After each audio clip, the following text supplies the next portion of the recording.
Então, queridos, voltamos, né, para a nossa segunda aula de ciências. Sejam todos muito bem-vindos. Mas tudo bem? Então, vamos seguir, né, nossa revisão. Na primeira aula, nós já falamos sobre os indicadores de saúde. E agora, continuando ainda a falar sobre saúde, nós falaremos sobre a alimentação saudável, que fica lá em nosso livro, entre a página 120 a 131. Vocês podem acompanhar, tá certo? Então, gente, nós vimos vários indicadores, né, de saúde. E a alimentação também é um desses indicadores. É super importante que a gente se alimente bem, que a gente tenha uma alimentação saudável, para que o nosso corpo se mantenha saudável, não é? Então, vamos lá, vamos falar, desde a página 120. Nós falamos dos nutrientes presentes nos alimentos, né, que é tudo de bom que ele tem para nos oferecer.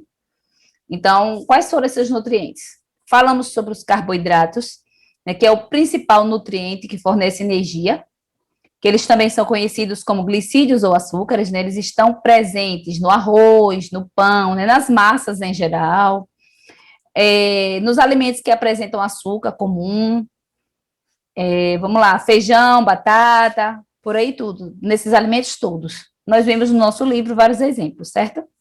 Alimentos bem comuns, né, na nossa vida, nossa mesa. Além dos carboidratos, nós também falamos sobre os lipídios, que correspondem a gorduras e óleos, não é? Eles também são importantes para o nosso corpo. Eles formam várias partes da célula e servem de reserva de energia ao organismo, sendo encontrados no leite, em seus derivados, né?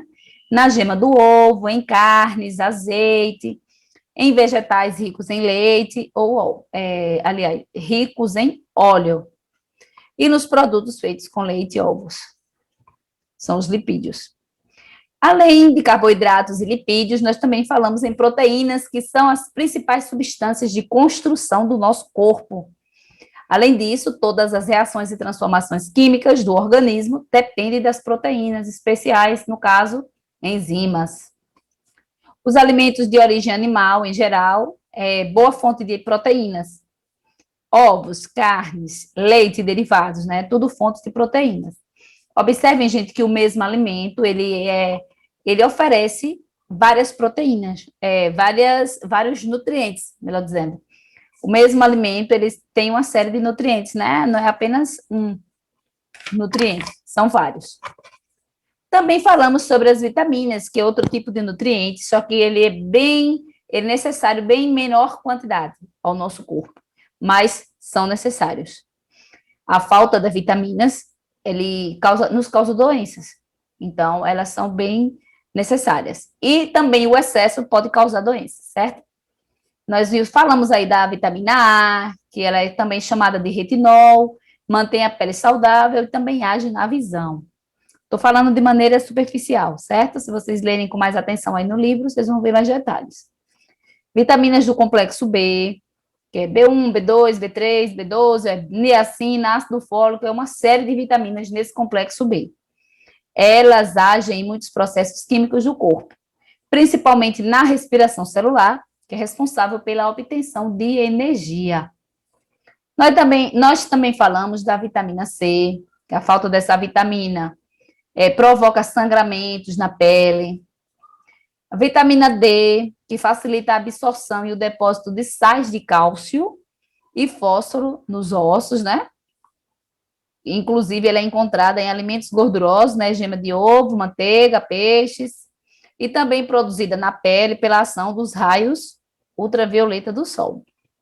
Também falamos em vitamina E, que é encontrada em muitos alimentos, como óleos vegetais, cereais, leguminosas, laticínios. A vitamina K, que além de ser encontrada em muitos alimentos, né, em folhas verdes, batatas, gema de ovo, etc., ela é fabricada por bactérias que vivem no intestino grosso.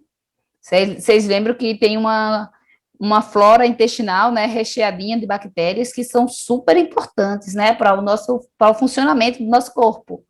Então, no nosso intestino existe aí colônias de bactérias trabalhando em nosso favor. O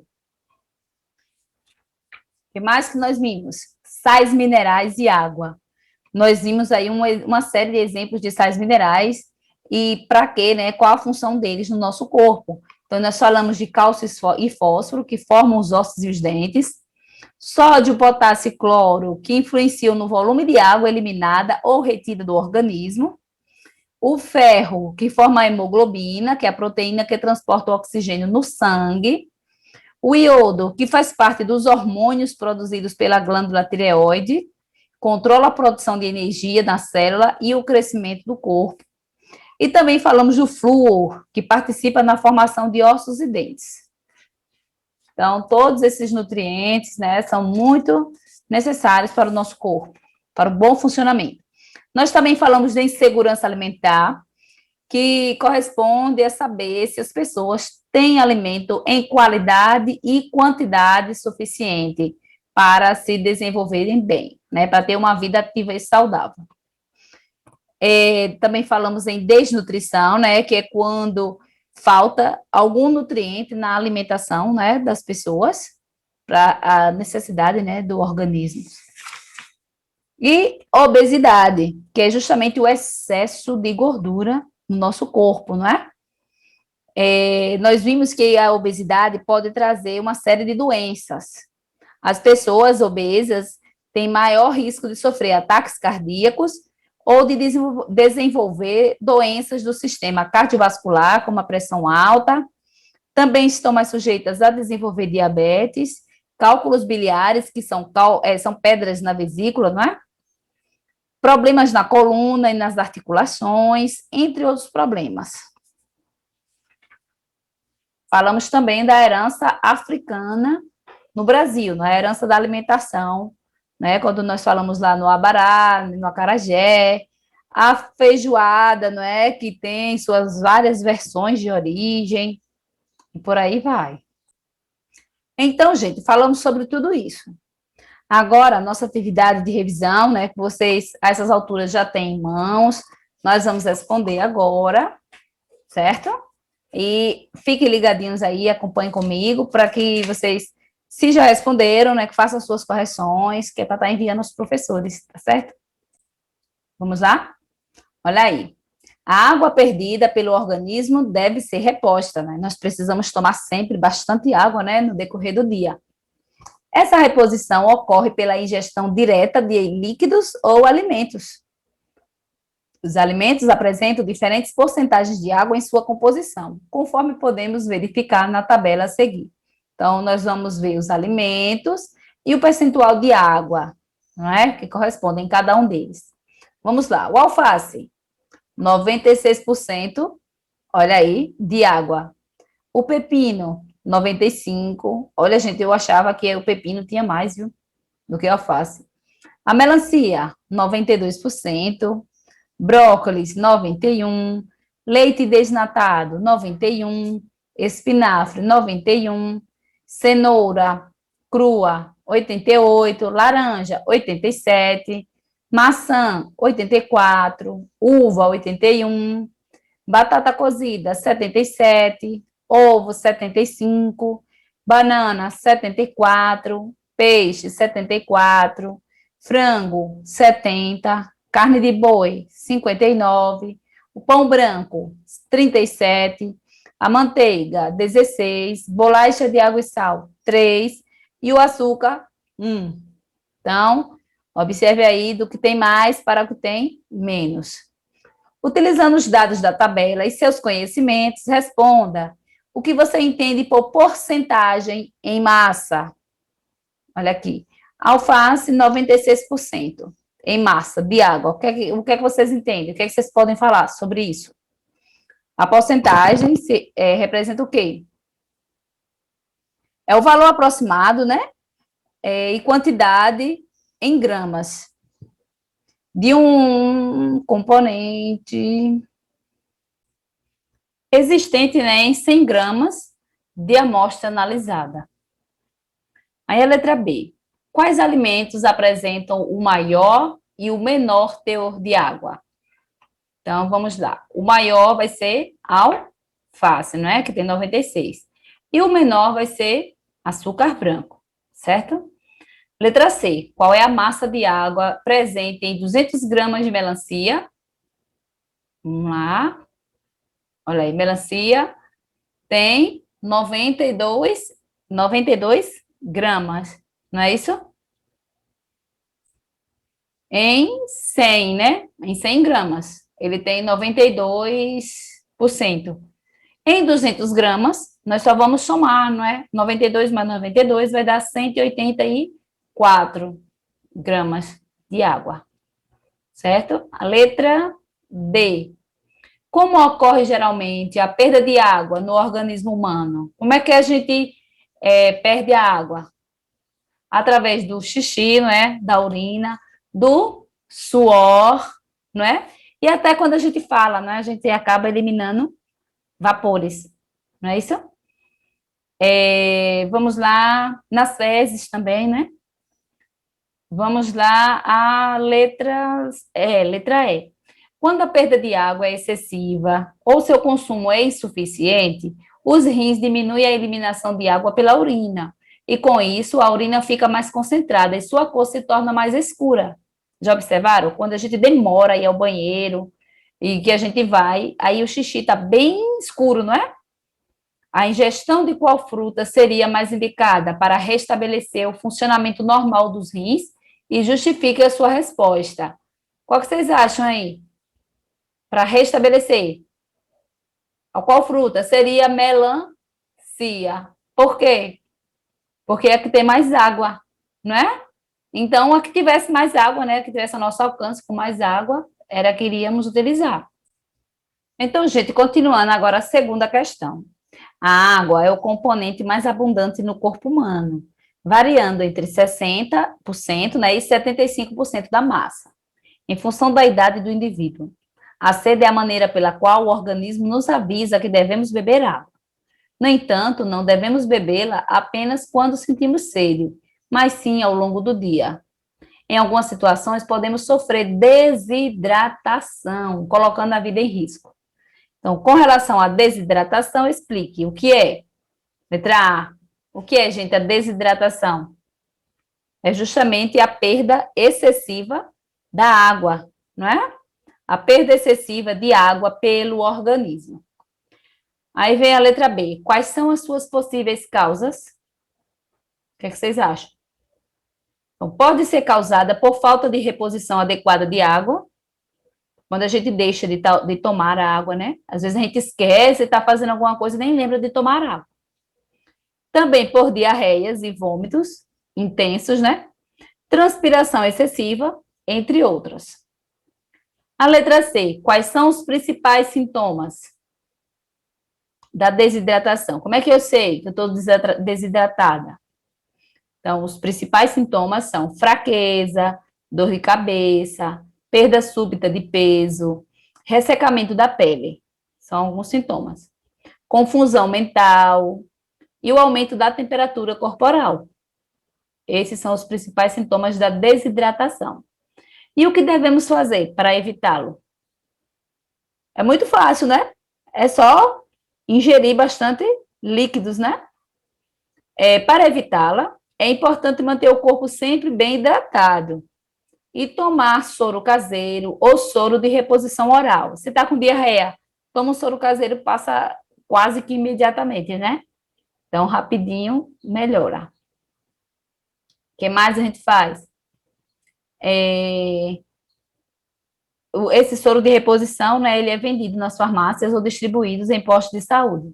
O soro deve ser administrado sob a orientação de um profissional de saúde, quando ocorre muita perda de água, como nos casos de diarreia e vômito.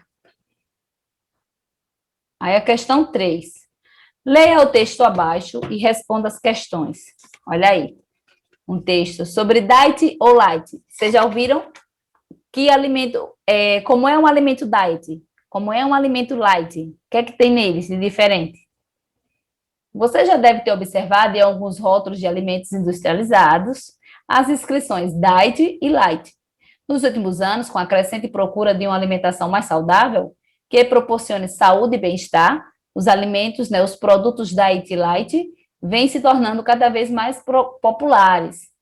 Mas será que os consumidores sabem o que significa cada um desses termos? Será que os alimentos diet e light são mesmo os mais saudáveis?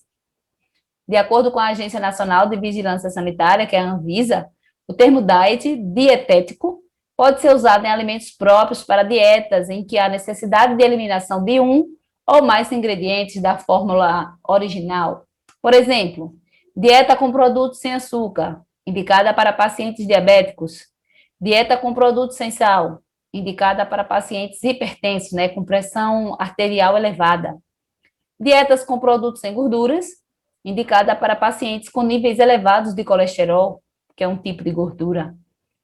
Para um alimento ser considerado light, que é leve, ele deverá ter uma redução de no mínimo 20%, 25% de algum componente do alimento. Açúcar, gordura, proteína, sódio, etc. Comparado com um alimento convencional.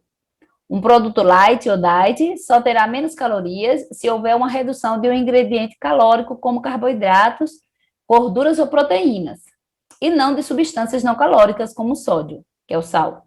Muitas vezes, por falta de informação, os consumidores acabam substituindo alimentos convencionais por produtos diets ou lights com o objetivo de perder peso e acabam cometendo um erro.